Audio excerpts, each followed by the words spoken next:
I dream ప్రేక్షకులకు నమస్కారం. కార్తీక మాస విశేషత గురించి మనం ఇంతవరకు ఎన్నో ఎపిసోడ్స్‌లో కార్తీక పురాణం గురించి, కార్తీక మాసం యొక్క నియమాల గురించి చెప్తూ వస్తున్నాం. ఆచార్య శ్రీ కాకనూరు సూర్యనారాయణ మూర్తి గారి యొక్క విశేషమైనటువంటి యొక్క జ్ఞానంతో మనం కార్తీక మాసం యొక్క విశేషత తెలుసుకుంటూ ఉన్నాం.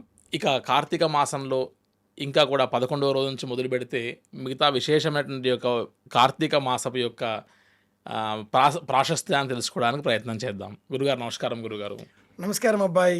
గురుగారు, ఈ కార్తీక మాసంలో ఇందాక మనం తులసి అమ్మవారి యొక్క ప్రస్తావన వచ్చినప్పుడు పాషాణాలుగా మారినటువంటి శ్రీ మహావిష్ణువుని సాలగ్రామ రూపంలో, అదేవిధంగా ఏకకాలంలోనే ఈశ్వరుని లింగాకారంలో ఉన్నటువంటి ఒక స్వామివారిని కార్తీక మాసంలో ఇద్దరిని ఏకకాలంలో దర్శించి వారిద్దరిని ఆరాధించేటువంటి యొక్క రహస్యం ఏంటి గురువుగారు? భగవంతుడిని అర్చన చేసే విధానాలు 8. గురుగారు, చెక్క రూపంలో, లోహ రూపంలో, రాతి పలకం రూపంలో, గురుగారు, వజ్రం రూపంలో, మట్టి రూపంలో, గురుగారు, గంధం రూపంలో, మనసులో సంకల్పంతో ఆలోచన చేసుకొని గురుగారు, చిత్రీకరణ చేసిన చిత్రపటం రూపంలో 8 రూపాలలో మనం పూజించవచ్చు అని దేవీ భాగవతం చెప్తుంది. గురుగారు, శైలి, దారుమయి, లౌహి, లేప్య, లేఖ్య చ సైకతి, మనోమయి, మణిమయి, ప్రతిమ అష్టవిధా స్మృత. గురుగారు, ఈ కార్తీక మాసంలో పగటి కాలానికి అధిపతి విష్ణువు, గురుగారు, రాత్రి కాలానికి అధిపతి శివుడు. శివుడు, శివుడు తెల్లగా ఉంటాడు, విష్ణువు నల్లగా ఉంటాడు. సాలగ్రామ రూపం నలుపు, రాముడు ఆకాశవర్ణం నీలదేహ ఛాయ, కృష్ణుడు నీలవర్ణ దేహ ఛాయ, పరమేశ్వరుడు స్ఫటిక మణి ఇభం తెల్లగా ఉండే పరమేశ్వరుడు, రాత్రి చీకటి కాలానికి తెల్లగా ఉండే పరమేశ్వరుడు, పగళ్ళు తెల్లగా ఉండే సూర్యకాంతి కాలానికి నల్లగా ఉండే విష్ణువును అర్చించండి అని చెప్పడంలో ఏదో ఒక అర్థం ఉంది. అవును గురుగారు. ఆ అర్థం ఏమిటి అంటే, మనసులో మంచి చెడు రెండూ ఉంటాయి. రెండింటినీ కూడా నియంత్రించి మంచిని మాత్రమే మనం స్వీకరించాలి. నలుపు నారాయణుండు మెచ్చు, ఇది ఆధ్యాత్మిక సమాధానం. అవును గురుగారు. శాస్త్రోక్తంగా, వైజ్ఞానికంగా గండకీ నది, గోమతీ నది, నర్మదా నది, వీటిని మనం పరిశీలించినప్పుడు నర్మదా నది నర్మద బాణం శివలింగం, గండకీ నది సాలగ్రామం. ఏమిటి ప్రత్యేకం? ఈ రాళ్లలో ఆధునిక సైంటిస్టులు కెమికల్ రియాక్షన్స్తో కొన్ని ప్రయోగాలు చేసి కనుక్కున్న అంశం ఏమిటి అంటే, విపరీత ఆకర్షణ శక్తి ఉంది. సూదంటు రాయి అంటారు, గురుగారు, అయస్కాంత మ్యాగ్నెట్. ఈ రత్నాలు, రాళ్ళు, వీటిని రాళ్ళు అనకూడదు, ఆధ్యాత్మికవేత్తలకి ఆగ్రహం వస్తుందేమో. ఈశ్వర లేక విష్ణు రూపాలు, సాలగ్రామ లింగం, వీటికి ఆకర్షించే శక్తి అనంతం.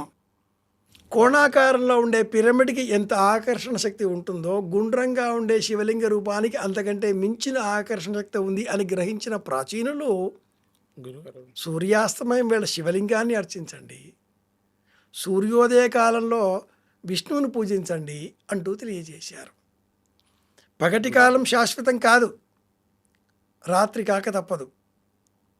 రాత్రికాలము శాశ్వతం కాదు, పగలు తప్పక తెల్లారుతుంది, వెలుతురు వస్తుంది, వృద్ధి ఉంటుంది. వృద్ధి అలా ఎంతకాలం? అంతం కాక తప్పదు. లీన్యతే గమగానిది లింగ, లయకాలంలో అంతా లీనం చేసుకునేది కాబట్టి లింగం. విశ్వవ్యాపకశీలత్వం కాబట్టి పృథివీతత్వం, చైతన్య స్వరూపం విష్ణుతత్వం. ఈ ఉద్దేశ్యంతో అర్చామూర్తి విగ్రహం కాకుండా నిగ్రహం కోల్పోని విధంగా ఇలా రాతి రూపంలో పూజించాలి అన్నారు. గురుగారు, ఇది విషయం. చాలా అద్భుతం గురుగారు. అలానే 13వ అధ్యాయంకి సంబంధించి కార్తీక మాసంలో ఈ త్రయోదశికి సంబంధించినటువంటి కార్తీక పురాణం వివరిస్తారా గురుగారు? కార్తీక పురాణం చెప్పే అంశం 13వ అధ్యాయం కన్యాదానానికి సంబంధించింది. గురుగారు, కన్యాదానం 16 దానాలలో ఒకటి, చాలా గొప్పనైనది. కూతురు కలిగి ఉంటే ఆ వ్యక్తి అదృష్టానికి కొలత లేదు. గురుగారు. అమ్మాయిని ఇస్తే ఏ వ్యక్తి అయినా తన జీవితాన్ని ప్రారంభించగలుగుతాడు. ఇంట్లో ఇల్లాలు లేదు, ఆ వ్యక్తికి జీవితం లేదు. ఇల్లాలు లేదు, ఆ వ్యక్తి మరణించవలసిందే, లేదా సన్యాసం తీసుకోవలసిందే, లేదా వేదాంతిగా మారవలసిందే. అంతేకాని మరో మార్గం లేదు. అలాంటి ఇల్లాల్ని అందించే వ్యక్తి ఎవరు? కన్యాదాత. దానం అది. మరి వరకట్నం ఎలా వచ్చి చేరింది? కన్యాశుల్కం ఎలా వచ్చి చేరింది? ఈ రెండు మహాపాపాలు. పూర్వం 1980, గురుగారు. 90 ఈ ప్రాంతాలలో కన్యాశుల్కం ఆచారంగా ఉండేది. గురుగారు. 3 ఏళ్ల అమ్మాయికి 30 ఏళ్ల అబ్బాయికి వివాహం చేసేవారు.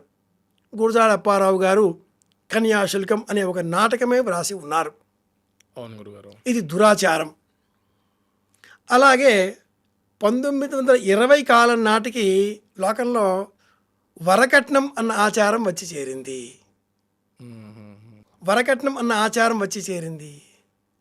కాళ్ళకూరి నారాయణరావు గారు వర విక్రయం అన్న పేరిట పరమాద్భుతమైన నాటకాన్ని వ్రాసి ఉన్నారు. ఈ రెండు ఎలాంటివి అంటే కన్యాశుల్కం, వర విక్రయం సమాజంలో ఉన్న ఒకే రూపానికి, ఒకే ఆచారానికి ఉండే రెండు కోణాలని ప్రస్తావన చేస్తాయి. డబ్బు ఎక్స్చేంజ్, వినిమయం.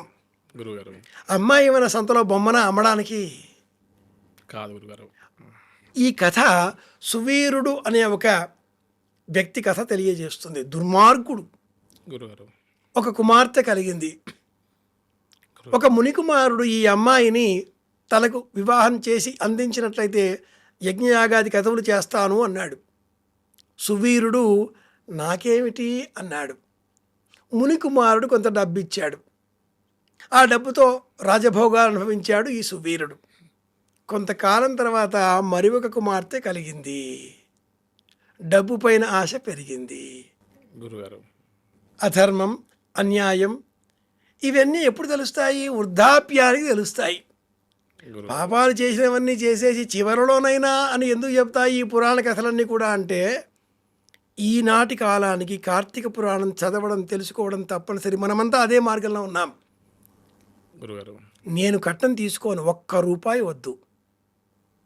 ఒక ఇల్లు ఇస్తే మీ అమ్మాయి ఉంటుంది. నా కోసం కాదు, మీ అమ్మాయి కోసం ఇస్తున్నారు. ఒక టీవీ ఇస్తే మీ అమ్మాయి చూస్తుంది. నేను చూడనండి, నాకు కార్యాలయం ఉద్యోగం ఉంటుందిగా. ఓ కారు ఇస్తే మీ అమ్మాయి తిరుగుతుంది. నేను ఎప్పుడైనా పోతానో ఏమో. మీ అమ్మాయి షాపింగ్ వెళ్ళాలి అంటే ఒక కారు ఇవ్వండి, నాకేం అక్కర్లేదండి, మీ అమ్మాయికి మీరు ఇచ్చుకోండి. ఇలా అడిగేవాళ్ళు పెరిగిపోతూ ఉండగా అమ్మాయిలు వివాహాలే చేసుకోవడం లేదు. గురుగారు. అబ్బాయిలు ఈనాడు మార్కెట్లో అదేదో గాలాలు పట్టుకొని తిరుగుతున్నారు. ఎవరైనా అమ్మాయి దొరుకుతుందా అన్నట్లుగా. గురుగారు. చెప్పిన మాట వినాలి. 6 అంకెల జీతం ఉండాలి.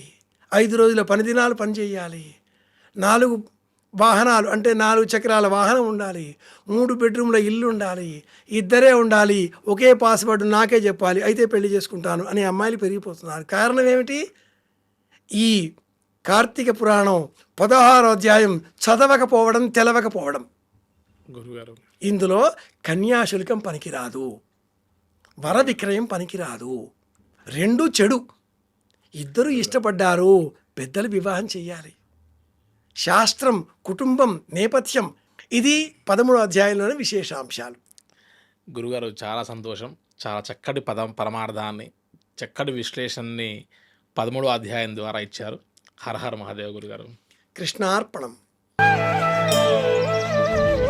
దీన్ని తవ్వండి, తవ్వుతూనే శివలింగం. పరమాత్మకు జీవా సరే దాన్ని అట్లా కప్పేసేయండి, చూపించదండి. Krishna is there. మూర్తి పూజ కాదు, సాక్షాత్ బ్రజేంద్ర నందన భగవాన్ ఉన్నారు మూర్తిలో. ఏమీ ఆశించకుండా ఆరాధించే వాళ్ళు కూడా ఉన్నారా ప్రభుజీ? నిజమైన భక్తి అంటే మనకు తెలియదు కాబట్టి